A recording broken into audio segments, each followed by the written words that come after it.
Hello, everybody. Welcome to the Orange Pill Podcast. My name is Graham Elwood. We're here in the Orange Pill Studios in beautiful downtown San Salvador, and we have a very special guest joining us today, the Minister of Education here in El Salvador, Minister Mauricio Pineda. How are you, sir?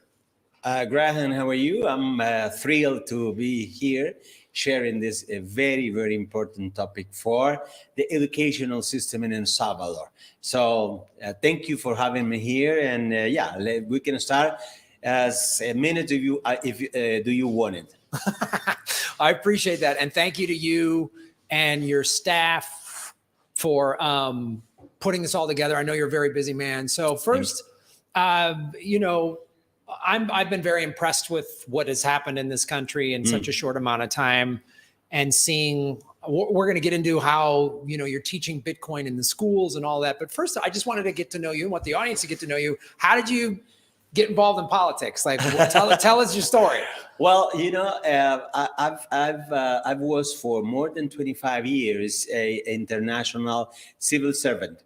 I used to work for the UN. First of all, I worked for UNICEF more than 25 years. Then I make a decision and I quit to the UN, and I was working as a civil servant, but in El Salvador already. I used to work for, I don't know if you have heard about her. She is Doctora Maria Isabel Rodriguez. She is a scientist from El Salvador, and she, at her 87 years old, she was the Minister of Health. So I used to work with her in the ministry. So I started there my story in the public service in El Salvador. And I was, when Mr. President Nayib Bukele came to the government, I worked in the Ministry of Education as a director planning. So I was already there. I was, walking down in the White House, in the presidential house, and suddenly one of very high officers in the government talked me to the ears and told me, listen, I am proposing you for Minister of Education. And I said, what? Yeah, I'm proposing you. That happened around 10, 11 a.m. I went to my office. Suddenly, I received a call on the phone. There was a voice on the other side, and asked me, are you ready? Mr. President is going to, you got to firm as a Minister of Education at 3 p.m. And I said, listen, I'm only want to ask you three things. The first one, the most important thing for me, is I have to go to my place and talk to my family, my wife and two kids, and ask them if they are ready, if they are willing to accept this very interesting so far journey. And I'm. And so just real quick, I want to interject. So you were because you knew like how big of a deal, absolutely, and you knew it would impact your family. Yeah, absolutely. Oh, okay, absolutely. Yeah, and I went and they say yes. And for me, since then, it's been more than a job. For me, it's an honor working with the best president all over the world. I mean, a man that has very clear, but at the same time had the guts in order to take those very tough decisions that he's taken in order to have this country as you know it. Because before that, I mean, this was a mess. This was a country that was governed for politicians that they only think about their pockets. And now we do have, I mean, previous election like 10 days ago. I mean, there's no story about that. I mean, all over the world in democracy, we have never seen a voting process like the one we had it. But not only that, because this is his second shift, So normally what happens is when you are in the government, you have some in the process, your figure is being damaged. When you finish like 20% of acceptance. Right. But here he got it even higher. 80, almost 85% of the voting was for him as a president. So, as I was saying, for me, is an honor being part of this government. And there is a lot of very funny story. I was in the UN building in September last year, and suddenly there was a guy running behind me and yelling, "Minister, minister!" I mean, we were like, I don't know, 400 ministers there of the delegation. So I was, I just continue walking, and suddenly the guy touched me on the shoulder and asked me, "Can I take a picture with you?" And I said, "Of course. I mean, everybody wants to take a picture with me." But he came and told me, "Yeah, at least I want to have a picture with one of the ministers of Mr. President Nayib Bukele." So the vocalism is all over the world. It doesn't really matter where you are. People knows the things that we as a country have been doing, led by Mr. President Bukele. Yeah, it's really impressive, and it spans over so many things. First of all, when he made Bitcoin legal tender, that was pretty significant. Everybody in the Bitcoin world was like, "Whoa, this is big," right? Yeah. And then the arresting of all the gang members. So, how important was that in terms of, like you said, you touched on it a little bit, that before it was a mess. So how did getting the gang members off the streets help the education system? I mean, you can experience that when you are in I take advantage of this opportunity and invite you to join me. I am a minister that likes to go to the countryside, to the schools, and have the first experience with them, not the things that I read for the newspapers or any social media. I want to experience that in the field, in the countryside. So I take the advantage, and I make an invitation to you to join me in one of my trips, and you to experience the things that I'm saying. I mean, I'm not lying at all. I mean, things really change there. We used to have in our schools gang members that belong to the schools, students, even teachers somehow. There were some teachers that were not because they wanted, but because of they were, how do you say that? They were part of that because otherwise they're going to get killed. Oh, wow. So they've been forced in order to contribute with them. And that is things that you right now you can feel it. I mean, we just have a international test named PISA, and one of the great things that appears in that study is that our students feel secure going to the school and going back from school to their places, to their houses. And before they did. I mean, before it was impossible. Before if you were walking in your way to the school, there were the gang members there controlling the territory. We used to have in El Salvador some communities that not even the armed forces were able to get in. Otherwise, they're going to be shot within the community. Yeah, if the armed forces wanted to get in, they have to have, like convoy going, I don't know how many, 300 armed forces people get into that in order to try to do something. But it was not possible because they were, camouflage within the community. So I used to work for an NGO.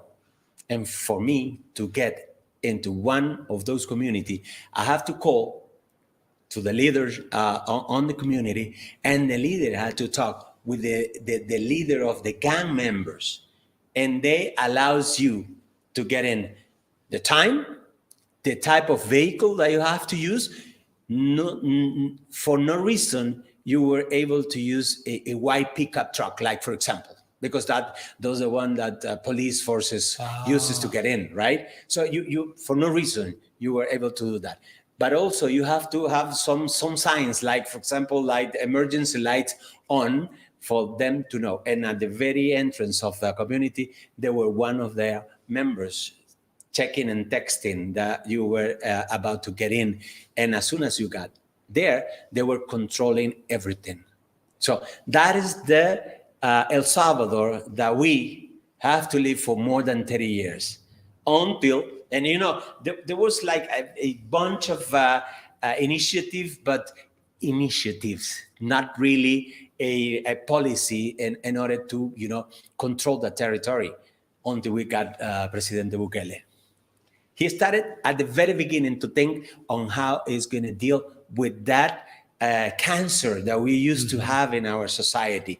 At the very beginning, he started, planning with the armed forces, with the police force, and getting them in a very better position in order, to deal with them. So now we do have the new Salvador. We have been witnessing the reborn of our lovely and loved country.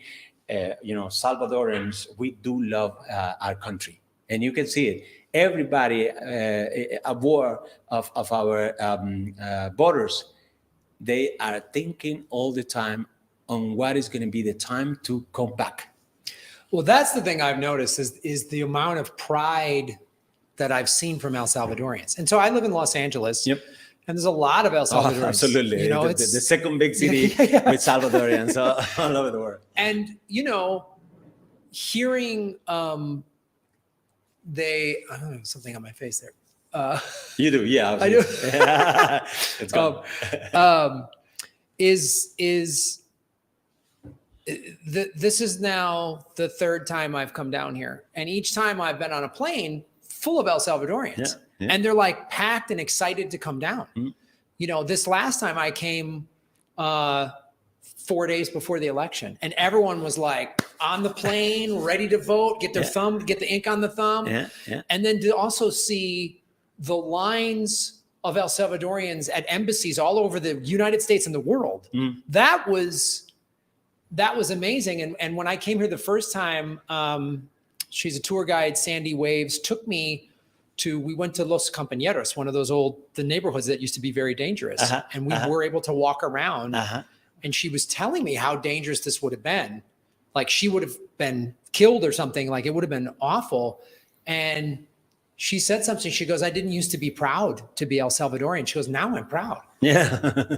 And I got to be honest with you, Mr. Minister, I used to be proud to be American. It's kind of reversed. I'm not as proud to be an American anymore because America is going, like, in my opinion, in the wrong directions. But so it's impressive to see how proud El Salvadorians are, and how they all just couldn't wait to vote and come down. The voter turnout was huge. The 85% as you talked about, that's like never happened in any democracy ever. Never. I mean, that is in America, if somebody gets 55% of the vote, they say it's a landslide in America.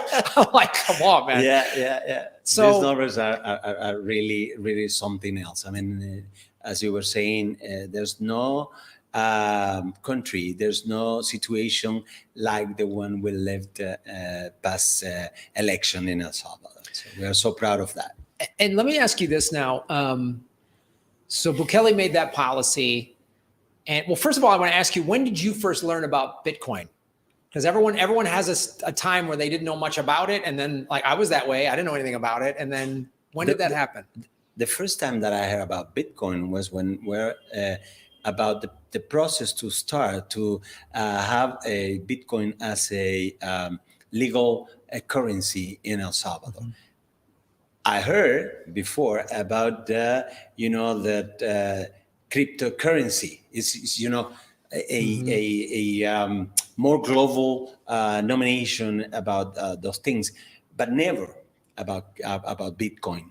I heard about Bitcoin when President Bukele decided to, make a very strong decisions in order to have, as I was saying before, as far as I know, the only country all over the world to have Bitcoin as a legal currency in all country. And I mean, that it's something different, something else that even us as a Salvadorians, somehow we need to,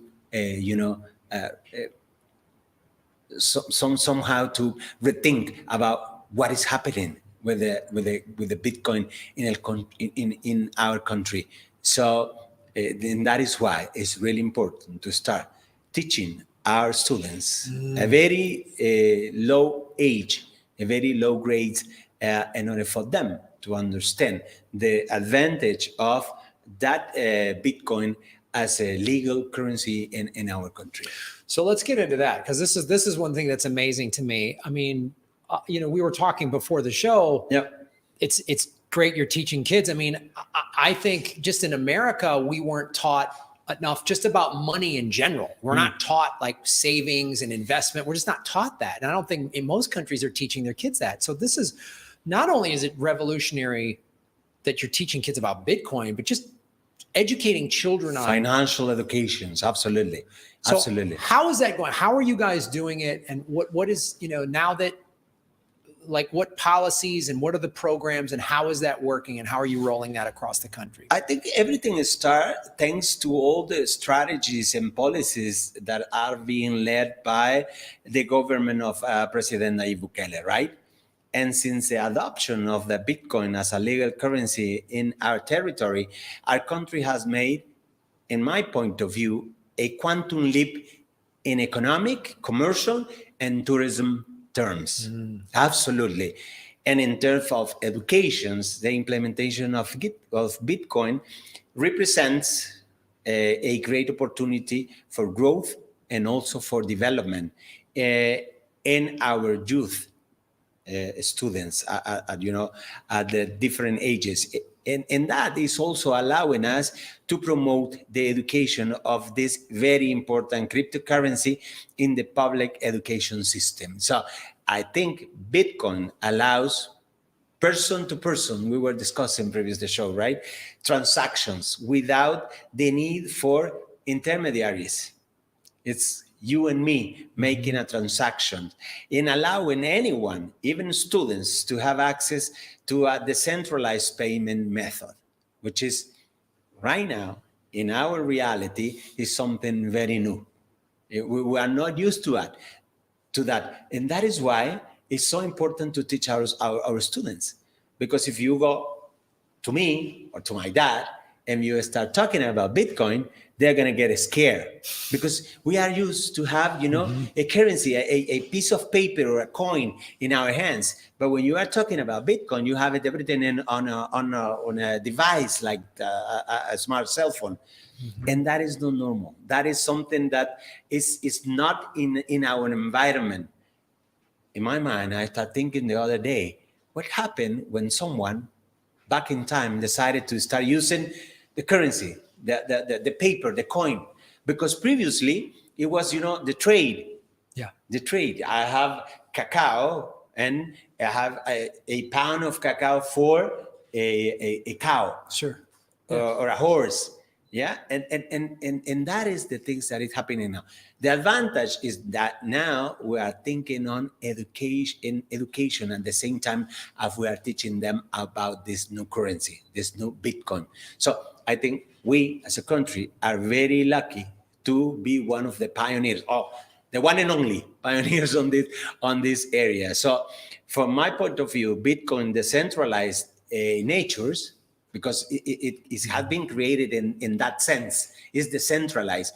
And that makes it resistant to censorship, in my point of view, right? Yes. It is allowing anyone to make a transaction without waiting time. I mean, we right now I have my wallet here, and I got and we can make a transaction. And as the global Bitcoin network has been active, as you already know, since last January 2009, right? And continues to run without any single pause until today. It's been, been implemented and no pause in between. So Bitcoin facilitates, and we strongly believe on that, international transfers in a very faster way, right? And in a cheaper way also than the traditional method. Well, that brings up two really, really interesting points. One of the things that I first opened my eyes to the power of Bitcoin was this: on a global level, there's something like 2.5 billion people that don't have access to traditional banking. Yeah, absolutely. And that's true here in El Salvador. Now, you were tell me about what we were discussing before, and tell the audience about how a lot of people in the countryside, how hard it would be for them to do traditional banking before Bitcoin. Some of them, even at very long age, like 60s, 70s years old, they don't even have a chance to go, and they don't know a bank. That strong as that. They don't know a bank office. Because they live far away. El Salvador is a small country, but with very strong barriers talking about the mobilization, right? And commuting from one of our farthest communities to a city, it can take, I don't know, hours in order to get there. But the thing is that they don't use it because they don't want it, because they don't trust them, because they don't have easy access, because they have to travel in order to make a bank transactions. So again, this decentralized way of doing business is something that is blowing the mind of everybody in El Salvador. And that is why, again, we need to start right now. We don't have time to waste, because we are convinced that this is going to have a progress to our country, because we're going to implement a system that facilitate the transactions person by person. No one is going to be in between. Not going to be an intermediary in order for you and me to make a transaction. So for me, that is the key point. And talking again about the educational context, which is my role, learning about Bitcoin, I'm convinced that can help students to understand key financial concept. You were mentioning it before. Nobody in any other country is teaching about financing in a very low age. Mm-hmm. They wait for you to get to the university and then start talking about, because you are earning your money, and at that time it's something somehow stupid, because it's like you have to wait until you are 18, because you can move all over the world without asking permission for no one. So you have to wait until 18 to start walking. No, you start walking when you are young, when you are a child. So that is why it's important to start teaching about this key financial concept. Nobody talk about subjects like inflations, which will give you a solid understanding of the traditional economical system, as well as economical alternative to address negative effect of a poor money management. Nobody's doing that. So right now is opportunity. We're going to teach our students about Bitcoin, but at the same time, we're going to teach them about key financial concept that they need to learn. They have to. Otherwise, we are mutilate them. Yes. Right? So this is a great point, because this is one of the things that I think when I first came here in June and was just talking to El Salvadorians, just on the street, in the store, some of them, and I think this is true anywhere, but Bukele made it legal, the legal currency, in September of 2021. Yes. And the price was, I don't know, 40 or 50,000 or something like that. And then a year later, we had the FTX scandal, which drove the price down. And so some El Salvadorians were like, I lost all this money. I told you. Yeah, I told you, it's a scam. Don't do it. A year ago, Bitcoin was at 19,000. Today, we're at 51,000 or something. So how are you guys? I guess now that it's back up to 51, it probably is helpful to say, see, just wait. How is that education process going in terms of people saying, well, I had $100 worth of Bitcoin, now it's only worth $60, and how is that? Are people starting to kind of get it? And are the students at least going, oh, I see, and seeing like save Bitcoin for the long, hodl it for the long run? How is that working? The first things that we have to understand is that one of the very positive aspects of adopting Bitcoin in the country is that we are given access to our population to a very robust financial system, to people who did not have the easy of the access of the traditional system. We understand, and I understand very clearly, that this is not going to be something that is going to happen from now for tomorrow. This is a process that we have to construct, that we have to build. There is a pathway that has been already designed by the President of the Republic, and he showed us the way that he wants to have the development of this country, right? So one of the key asset on that is basically the adoption of the Bitcoin. Now, you can make, everybody that wants to do it can make a transaction, buy any product, pay for services from the comfort of your home. That is something that even the use of the credit cards in our country, it was not that popular than the one that you are seeing with the adoption of Bitcoin. Those communities like the one that we were mentioned before, El Sonte. I mean, you can go there, pay restaurants, you can pay hotels. I rented my surfboard in El Zonte. Absolutely. Yeah. You can go and ask for a minuta in the street, and they are using Bitcoin. So it's not going to be easy. It's not going to be in a very short period of time, but we already started.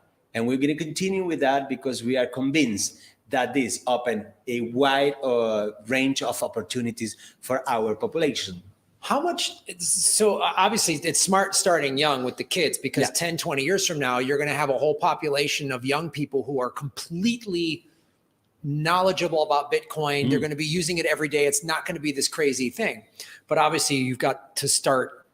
But the other thing too, I was reading, you know, there's roughly 3 million El Salvadorians that live outside the country and they send in, I forget the number, but it's billions of dollars every year. And before Bitcoin, you know, there's all these fees and all this other stuff. So now what are you seeing a larger percentage of El Salvadorians sending Bitcoin into the country, or is that, or just those fees, is that helping with the education going, your family in Los Angeles? Absolutely. We are not experienced that yet, but we are,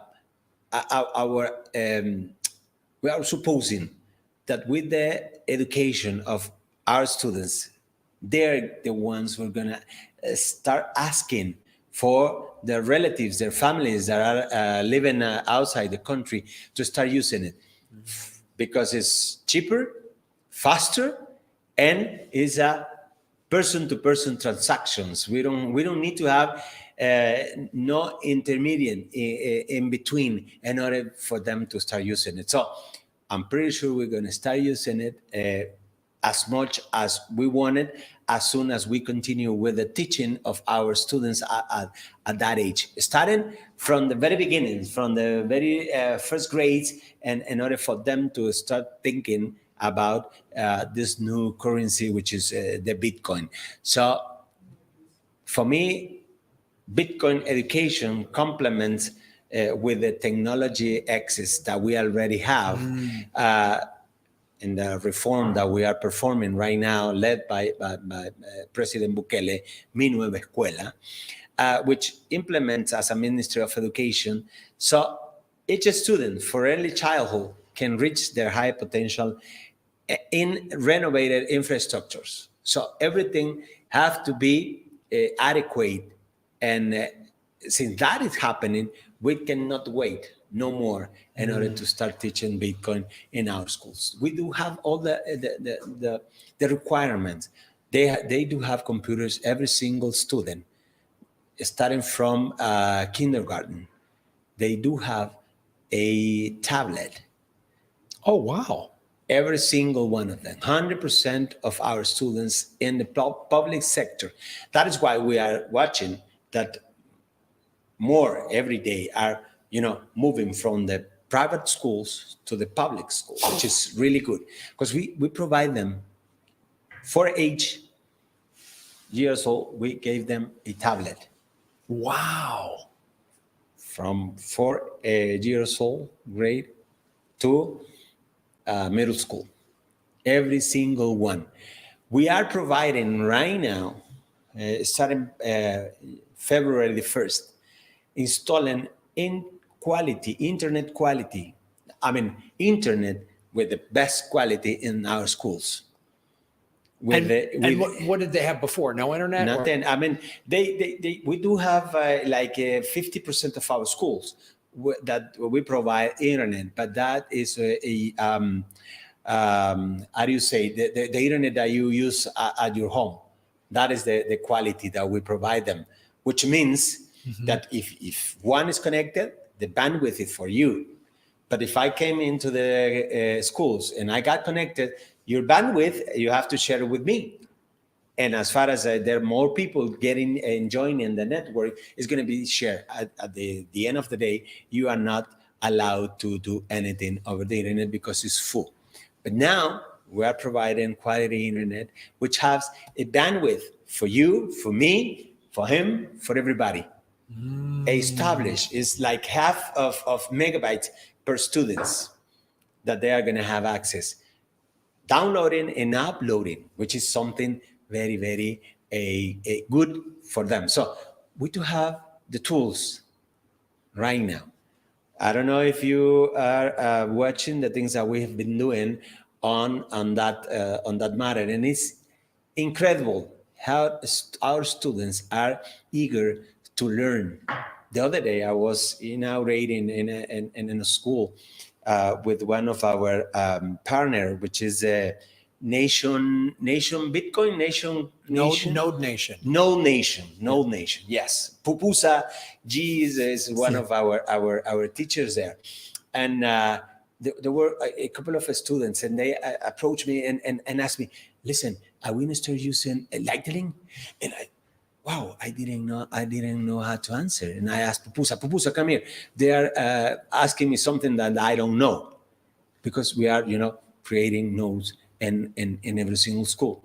We're not going to go to the 5,000 schools that we have all over the country, but we're going to select nodes, and we're going to have that in several sides of our country. So, which is really, really important. So, that's amazing. So just to clarify for the audience, he said they're going to be putting nodes in the schools, yes, which is really means El Salvadorian schools are going to be part of the blockchain verifying process. So if you're new to the show and watching the show, just when the show's over, look up what is a Bitcoin node, and you'll see the significance of why putting this in the school. So now you're starting to put nodes in some of the schools. You've got better internet in the schools. All the kids are getting tablets. What else have you done? With my first Bitcoin, we train our teachers. Oh, Mi Primer Bitcoin. Yeah, Mi Primer Bitcoin. That's great. We already start training last year one group of our teachers in order for them to start training other teachers. But at the same time, because we want to start teaching Bitcoin in our classroom, right?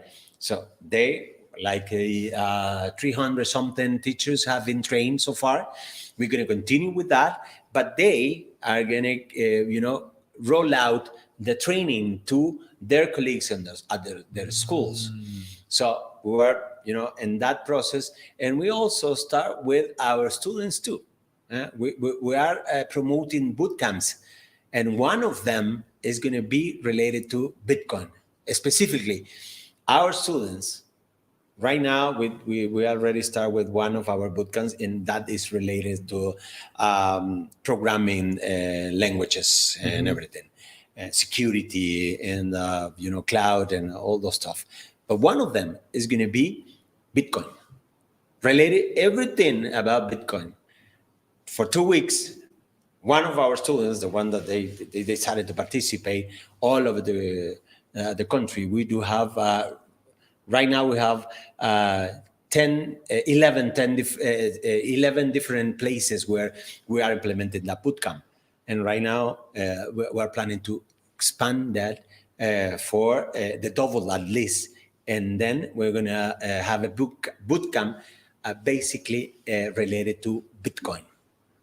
It's like a deep process for them in 2 weeks to know not only the basic, but also a very strong knowledge about Bitcoin and of course, financials, strategies and financials, procedures and everything that they need to learn. So we are in the process.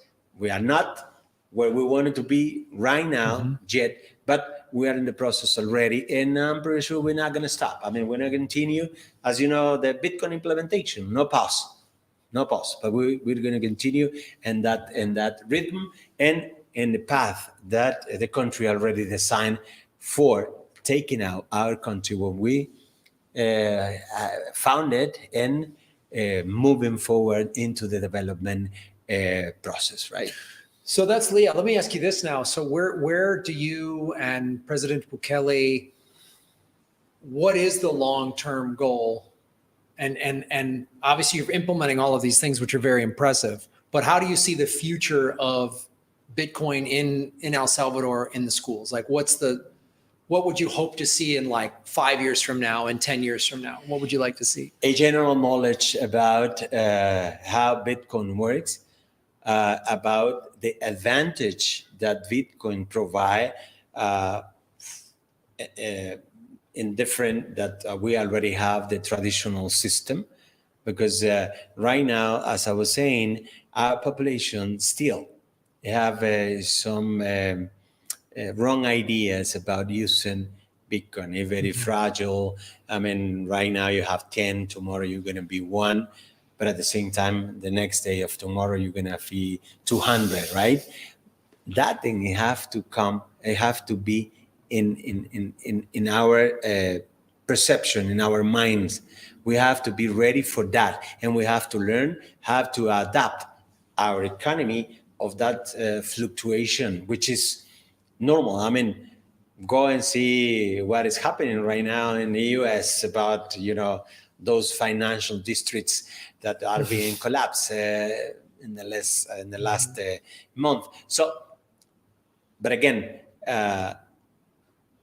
our projection is to have a better understanding of a very different system, and at the same time a system that is more democratic, and we do not need someone to be intermediating for the transaction, but also it's cheaper because you don't have to pay fee to no one, and at the same time it's faster, and it's provide that service to someone that has that lives, I don't know how many hours from the city, and they can make the transactions right there.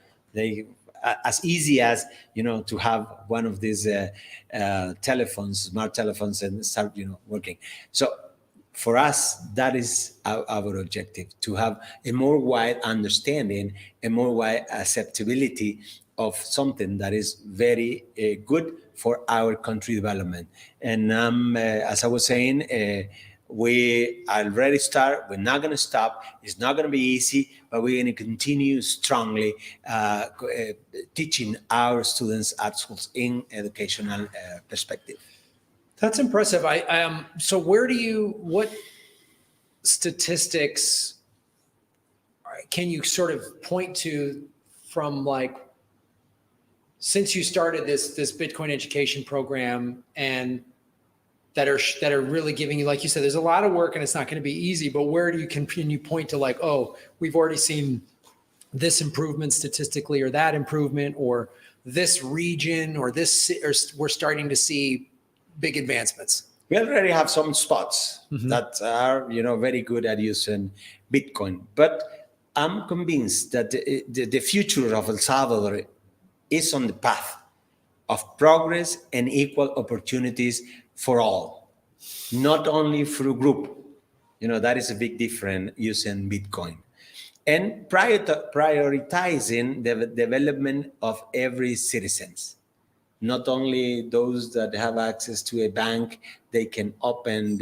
We do have some population that does not have how to read or write, but with this, we democratize the access of a transaction like that, and at the same time, starting from the early childhood to the elderly, we are not making any distinctions. We want to start from early childhood because we need it, But at the same time, we are giving the opportunities to the ones that is, at the end of their life, maybe, I don't know, elderly. And of course, reversing decades of looting, corruptions, violence, poverty, inequity, unhealthiness, poor education, and countless challenges will not be easy. I'm pretty sure of that. But we're going to go against that. We're going to continue with our best effort in order to provide our population a more equal opportunities. As I was saying before, it's not going to be easy, but with hand in hand with God and our leader, President Bukele, which I told you at the beginning, he had the guts in order to take decisions like that we are discussing right now. The country is beating already, and it's going to continue beating on the things that I mentioned before: health, security, education, first-class infrastructure, culture, sports, and welfare of our population. We want to have a state of welfare for our populations. And one of the tools that we Mr. President identify is the use of Bitcoin in a very popular way. So again, this is not a job. This is an honor. This is an opportunity for a international, civil servant working for 25 years. You mentioned the country, and I was there with the UN.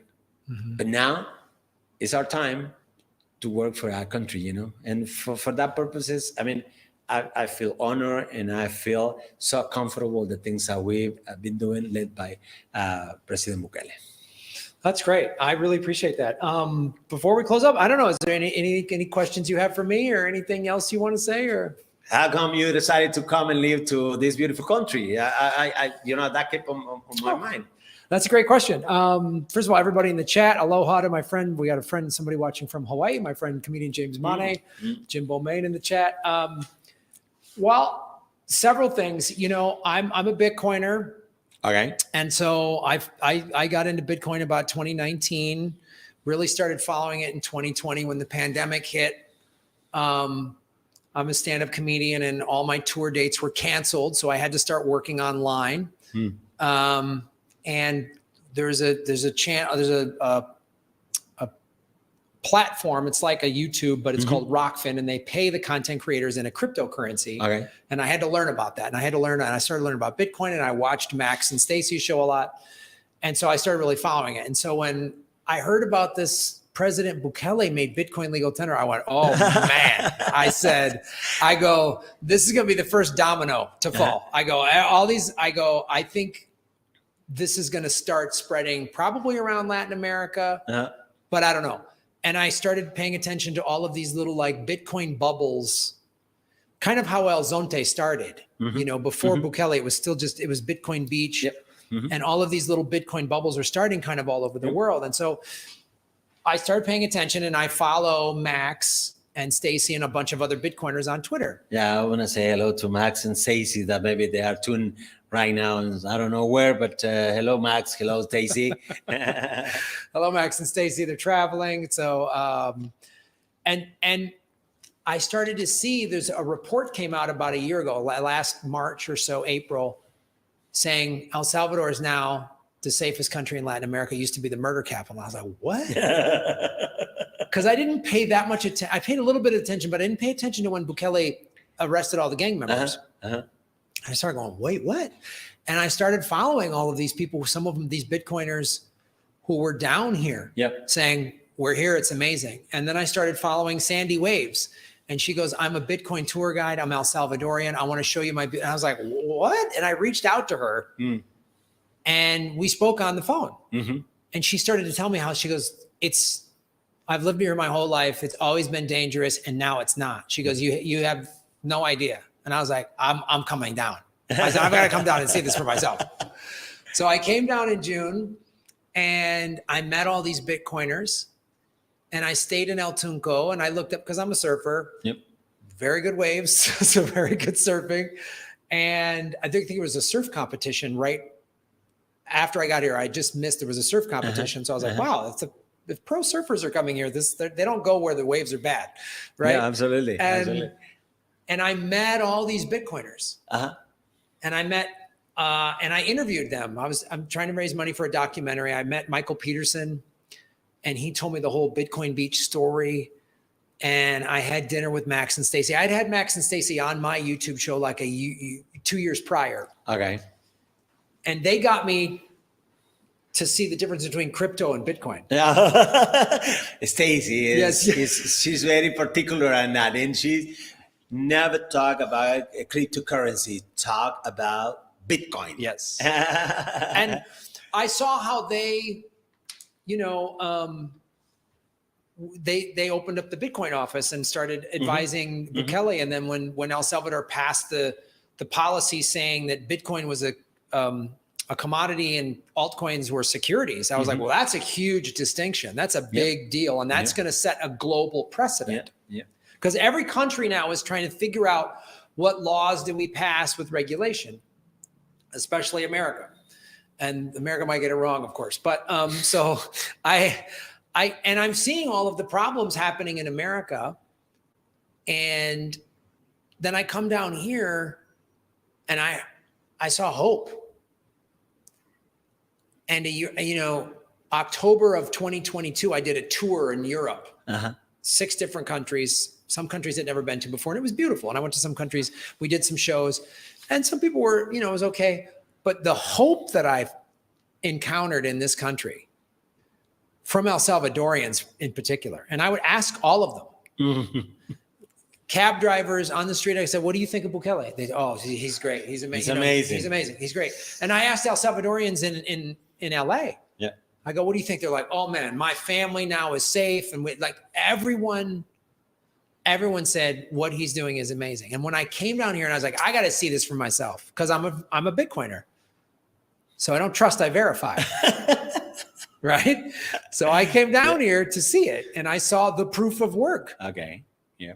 And people telling me how safe it was. Like I said, we went to Los Compañeros and Soyapango and I was like, La Campanera, yeah. Oof. Yeah. Terrible. I felt the energy of what those neighborhoods used to be. Absolutely, yeah. And very dangerous. Very dangerous.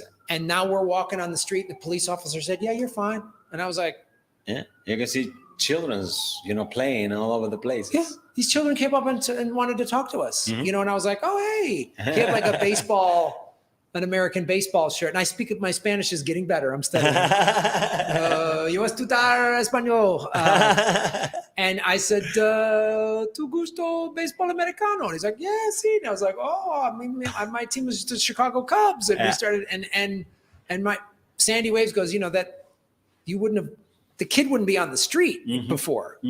So when I saw it and I saw the hope, and then I saw like Bitcoiners coming down here, and they're different than crypto people.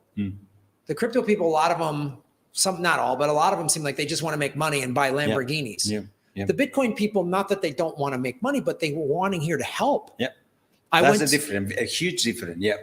You're right. Absolutely. And that's what drew me. I was like, I want to be a part of something good. I want to help in my little way to make the world a better place. And I saw Mi Premier Bitcoin. I saw what they were doing.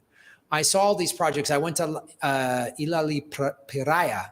La Piraya, la isla, yeah. Yes, Bitcoin Island. Yep. And they were like transforming that island, these 2 Bitcoiners. Yep. And I see like what's happening in Berlin. And I'm like, And then I came back in November for adopting Bitcoin, and I just saw like more roads were paved from June to November. Yeah. And I was like, I live in Los Angeles and it's getting worse. Well, not only Los Angeles, all over the country, all over America, it's getting worse. And I come here and it's getting better. And I see there's a lot of problems. You had 4 decades of war and violence and corruption. So you have a lot to overcome. But again, don't trust, verify. I saw in 4 months from June to November, I saw a huge difference. And I'm like, I want to be a part of this. How can I help? And you're here. And that's what all the Bitcoiners do. Everybody says, here's my area of expertise. How can I contribute? Yeah. And I was like, and Max was like, Graham, there's no comedians down here. There's no entertainers. There's no show business. There hasn't been show business here because it was, the crime and all that other stuff. So I said, well, I want to bring my area expertise, which is cool, making movies and TV shows. And I've made 3 documentary films. I have a TV series on Amazon and I want to help. And I'm a Bitcoiner and I like surfing and, I like pupusas. And so yeah, it's amazing. I mean, and I want to thank all the Bitcoiner communities for all the contribution that you guys are, giving to our country. I want to end up this participation with a very clear idea, and I think El Salvador will and can impact the world by examples, right? As the president himself has said, the example that if a nation decides to change its old and useless structures, it can. That's the way. So pay attention on my next words. In a few years, our country, El Salvador, went from being one of the most violent nations in the world and became the one safest country in the Western Hemisphere. And that happened in a few years, couple of years. We have dignified the health system, and we are working to dignify our educational system in only 5 years, and we are going for more. Every single day that I woke up, I've been moved and inspired for the only purpose of create, build, contribute to have a much better country that we found 5 years ago. And I'm convinced the gaps, as you were saying, are enormous. Mm-hmm. We've been 4 decades, more than 4 decades, with government corruptions, violence, and everything. We are on the right path. And I believe that El Salvador can impact other nations, as I said before, with example that will and a firm mandate, the mandate of our president, Nayib Bukele. He has a very clear vision. I like to think that you and me, Graham, are thinking on a cup of coffee that we're going to take when the show finishes. Mr. President is thinking on how he wants to develop this country and how he imagines this country can be in 5-10 years from now. That is the president that we have. He inspired every actions that the governments made. He's been inspired in people and for the people. Every single actions, it has that inspiration. So, again, we are honored to be part of the story, to, put our contribution to a very wide and ambitious transformation of our country. So, we believe that we don't need to be influenced by external agendas and unfunded international prescriptions. We can achieve great things, and this is just beginning. So we have many things to go. So it was... Mr. Minister, I very much appreciate your time. And I think, I totally agree. As we wrap up here, I think this is what El Salvador is doing, is it is setting an example for the world. I think this is a roadmap that other countries have to pay attention to now. They have to, especially with the 85% win with the economy going better, people, I mean, you can't deny the fact. I mean, he paid back part of the loan to the, I mean, you can't deny that. And other countries are going to go, we have to do I've traveled a little bit around Latin America and talked to people from other Latin American countries, and they all say, man, I wish we had a Bukele. They all say that. Mexico, Costa Rica, they all say it. They all say it. We want Bukele. We Yeah. have to clone Bukele in order to be our president. We want Bukele to be a Latin American president, and you can continue hearing all those phrases that validate the public policy that Bukele is implementing in El Salvador. Well, thank you so much for your time, and thank you for all the work that you're doing. And I'm honored to interview you. I'm honored to be asked to come down to this country and to be able to help in a place where people want it and are trying to make things better. And that's something that's really cool to be a part of. So, thank you for inviting me. It was at the beginning I was thrilled in order to start this conversation. I am so happy that we have those exchange ideas and everything. And please be my guest. Again, I'm going to make the invitation again. Join me when I visit one of our schools, and you witness by yourself how this have been improving in the countryside, all over the country. I'm not going to choose this specific. No. I'm going to, right now I'm coming from Santana. Maybe tomorrow I will go to San Miguel in the eastern side. So you're more than welcome to join me and see and experience our warm weather all over the country. So thank you again for having me, and anytime you may want me to come again, I'm willing to do so. Okay. Well, thank you so much, folks. Follow at Orange Pill Pod and at Graham Elwood. And I just tweeted out before the show the minister's Twitter handle. You can follow him online. He's posting all of this cool stuff that he's doing from all of these schools he's talking about. He's going all over the country. And we talked about before the show and his invitation. I'm going to take him up on it. Cool. I'm going to go to some of these schools, and we're going to get video footage. We're going to see all this stuff out there. I love this kind of stuff. So thanks everybody for watching. Like, share, subscribe. Put this out there. The more people that follow the show, we want to get the information out there. About why Bitcoin is the number one, the best one, and what cool stuff is happening here in El Salvador. So keep watching, keep subscribing, and share everything out. And thank you everybody for watching the show. Enjoy. Mucho gusto.